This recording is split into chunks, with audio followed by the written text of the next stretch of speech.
Your sister deserves this more than you. My father's words rang through our garage as he stood over my burning research project, the flames reflecting in his eyes. My name is Emma Chen, and at 18, I had just won the National Youth Science Competition with my research on sustainable energy solutions. The prize included a $100,000 grant and a full scholarship to MIT. I watched silently as 3 years of work went up in flames. My prototype, my documentation, my presentation boards, all reduced to ashes because my younger sister Jessica had come home crying about not getting into her dream college. "Look what you've done to your sister," Mom yelled, holding Jessica, who was putting on quite a show with her tears. "She's devastated. The least you could do is give her your scholarship. You're smart enough to get another one." I maintained my composure, though my heart was racing. They didn't know about the backup drives, the cloud storage, or the fact that the competition organizers had already documented everything. They didn't know about the news crew scheduled to arrive tomorrow for a feature story about my win. "Are you even listening?" Dad demanded, kicking at the smoldering remains of my project. "Jessica has dreamed of going to Stanford since she was little. Your scholarship money could help her get there."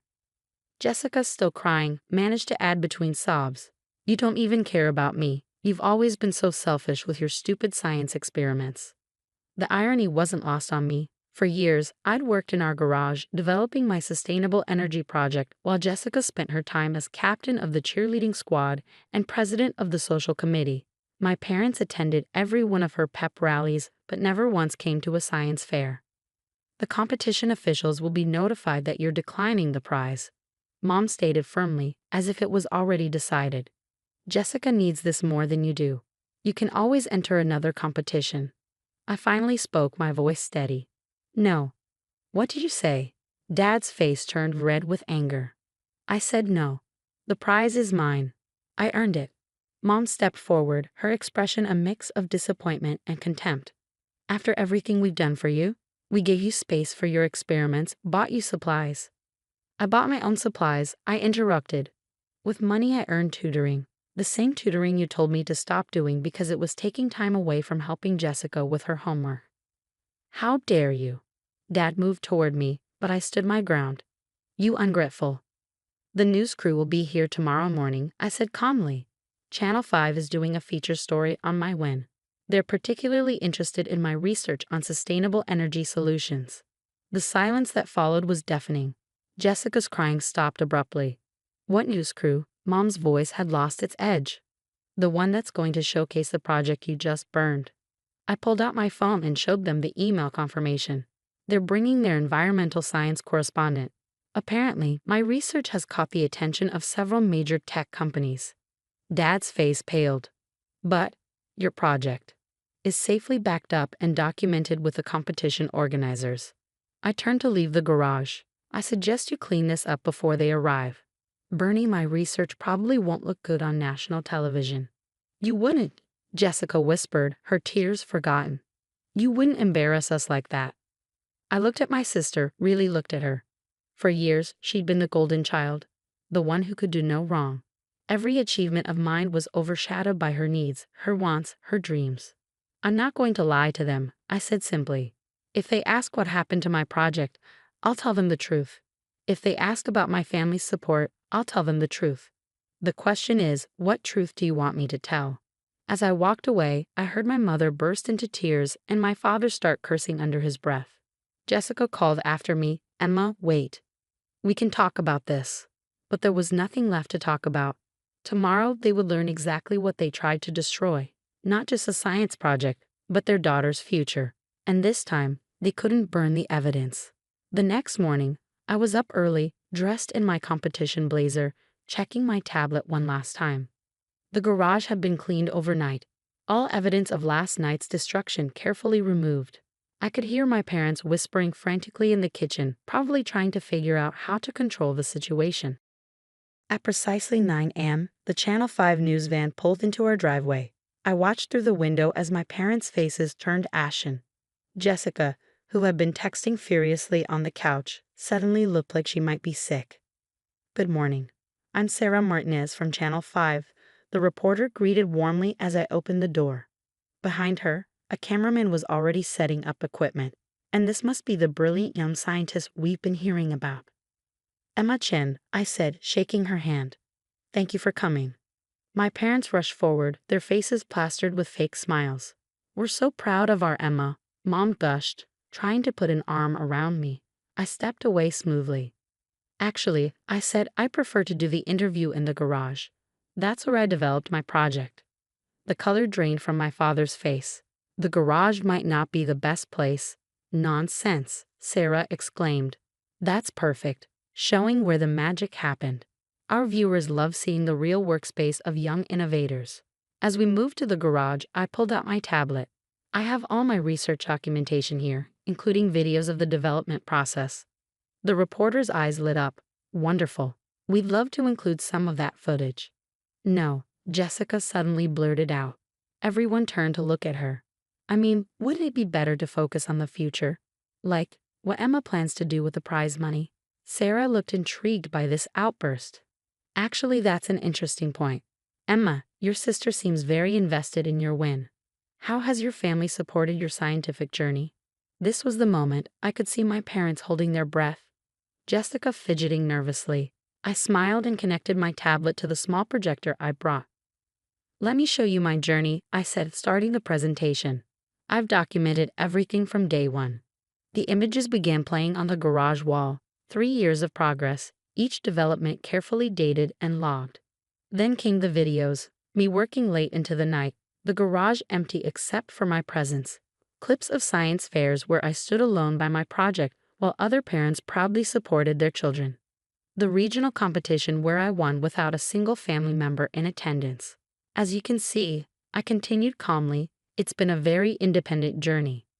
Independent indeed, Sarah noted, her journalistic instincts clearly picking up on the story beneath the story. No family support at these events. We were busy with other commitments, my mother stammered. Like my sister's cheerleading competitions, I added. They never missed those. The cameraman zoomed in on Jessica, who looked like she wanted to disappear. And now that you've won this prestigious award, Sarah continued, how has that changed the family dynamic? I could see my father about to interrupt, but I spoke first. Actually, last night was quite interesting. Would you like to see? Before anyone could stop me, I played the security camera footage from the garage, footage I'd installed months ago after some of my equipment went mysteriously missing. The video clearly showed my father burning my project while my mother and sister watched. The silence in the garage was absolute. Oh my God, Sarah whispered, then quickly regained her professional composure. Emma, this is quite something. Would you like to comment on what we're seeing? I think it speaks for itself, I replied calmly. Fortunately, as I mentioned in the video, everything was backed up. My research is safe and the prototype can be rebuilt. Some people might try to destroy your work, but they can't destroy your knowledge or determination. Sarah's eyes were shining with the realization that she had stumbled upon a much bigger story than expected. This is incredible, Emma, not just your scientific achievement, but your resilience in the face of such challenges. My parents stood frozen, realizing that their actions would now be broadcast across the state. Jessica had quietly slipped out of the garage. Would you like to show us how your sustainable energy solution works? Sarah asked, smoothly steering the interview back to its original purpose. Of course, I replied, pulling up my detailed digital models. It all started with a question. How can we make clean energy more accessible to everyone? As I launched into my presentation, I could see my parents retreating from the garage. Their perfect family image shattered. But for the first time, I didn't care about their approval or disappointment. I had something more important to focus on, my future, my achievements, and the chance to share my work with the world. The truth, as it turned out, was more powerful than any family pressure could ever be. The aftermath of the TV interview was exactly what you'd expect: chaos. The story aired that evening, and by morning, it had gone viral. Teen scientist triumphs despite family sabotage was trending on social media. My phone was flooded with messages from other young scientists sharing similar stories of family pressure and unsupportive parents. My parents locked themselves in their room, refusing to answer calls from relatives and friends who'd seen the broadcast. Jessica alternated between crying and sending me angry texts about ruining the family's reputation. But what really shook them was what happened next. The MIT admissions office called. Ms. Chen, in light of recent events, we'd like to upgrade your scholarship to include room, board, and a dedicated research stipend. We value resilience as much as scientific achievement. Then came the corporate interests. 3 major tech companies reached out, offering summer internships and research funding. The same companies my father had dismissed as pipe dreams when I'd mentioned applying to their programs. Emma, my mother finally approached me in the kitchen 2 days after the interview. Her voice was quiet, lacking its usual commanding tone. What you did, you humiliated us. I continued making my breakfast, not looking up. No, Mom, you humiliated yourselves. I just showed the truth.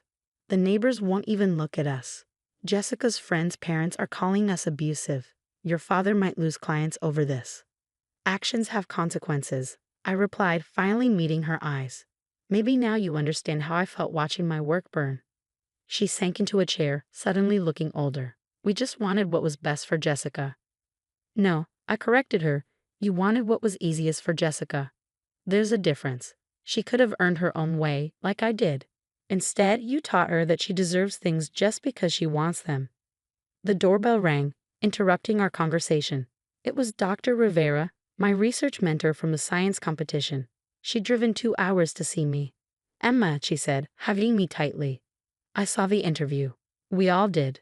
The entire scientific community is talking about not just your research, but your courage. My mother hovered uncertainly in the background as Dr. Rivera continued.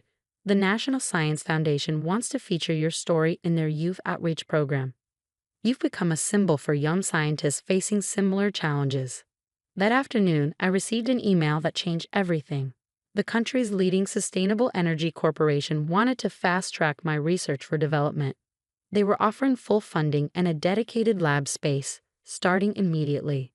I was packing my room when Jessica appeared in the doorway.